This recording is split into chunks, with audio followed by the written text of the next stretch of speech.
अगर बिहार में 8 लाख लीटर शराब चूहे पी सकते हैं तो बंगाल में होलोंग बंगले को चूहों के लिए जला देना, आग लगा देना मुश्किल नहीं होगा। अब ऐसी ही खबर आ रही है बंगाल से। बिहार की तरह एक बार फिर बंगाल से हैरत में डालने वाली खबर सामने आई। दरअसल बंगाल के अलीपुरद्वार के जलादा पाड़ा नेशनल पार्क में 57 वर्ष पुराना होलोंग बंगला था और इस बंगले में भयंकर आग लगी। लेकिन हैरत में डालने वाली बात यह हुई कि इस बंगले में जब आग लगी तो उसके लिए जिम्मेदार चूहों को ठहराया गया, चूहों को दोषी बताया गया।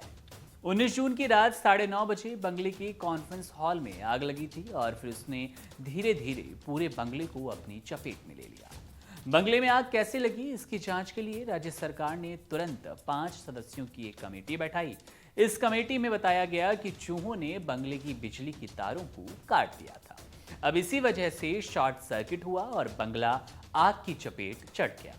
वन विभाग के अधिकारियों के मुताबिक बंगले के स्टाफ ने बताया कि चूहों ने पहले भी बिजली के तारों को काटा है और इस वजह से खासी मुसीबत हुई है, मशक्कतों का सामना करना पड़ा है। हमें ऐसा लगता है कि इस बार भी कुछ ऐसा ही हुआ होगा और इस वजह से आग इतनी भीषण लगी।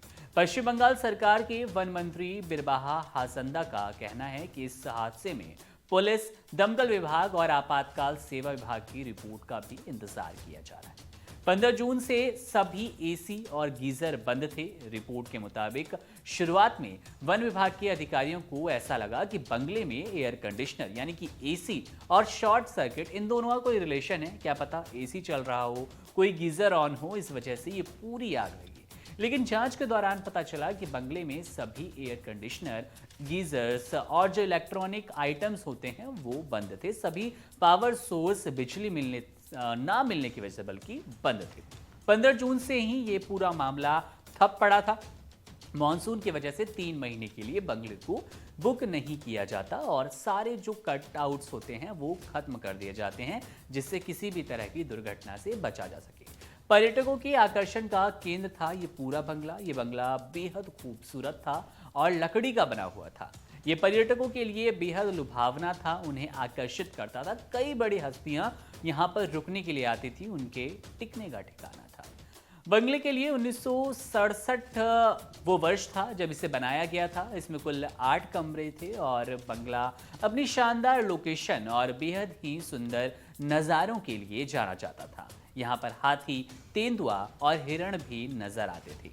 मुख्यमंत्री ममता बनर्जी के अलावा पूर्व मुख्यमंत्री बुद्धदेव भट्टाचार्य, पूर्व राज्यपाल सहित तमाम बड़ी हस्तियां बंगले में आकर रुकती थी। आपको शायद याद होगा कि कुछ साल पहले कुछ इस तरह की ही खबर आई थी, जब चूहों पर सारा शराब गटक लेना एक पूरा इल्जाम थमा दिया गया।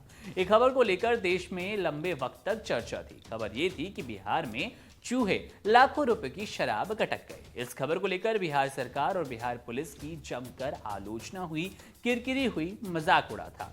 मामला यह था कि बिहार में 8 लाख लीटर शराब गायब हो गई थी और जब इस पर सवाल उठे तो पुलिस वालों का तर्क था कि शराब को चूहे पी गए।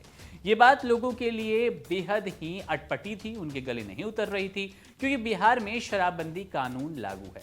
इसका मतलब कि बिहार में शराब बनाने, रखने और बेचने के लिए पूरी तरह प्रतिबंध है। अब जिस तरह से शराब गटकने का पूरा आरोप बिहार के चूहों पर लगा दिया गया, होलोंग बंगले के साथ भी ऐसा ही हुआ।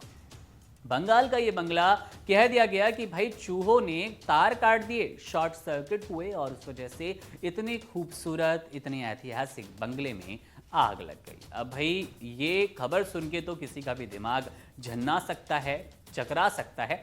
आप क्या सोचते हैं इस पूरे घटनाक्रम पर? क्या सच में चूहों की वजह से बंगले में आग लगी होगी? कोई साजिश है, कोई राजनीतिकरण हो रहा है पूरे मामले का, या कुछ और? आप अपनी राय कमेंट सेक्शन में जरूर दीजिएगा। आपके साथ मैं था मुकुंद। तमाम बड़ी खबरों और अपडेट्स के लिए बने रहिए वन इंडिया हिंदी के साथ। शुक्रिया।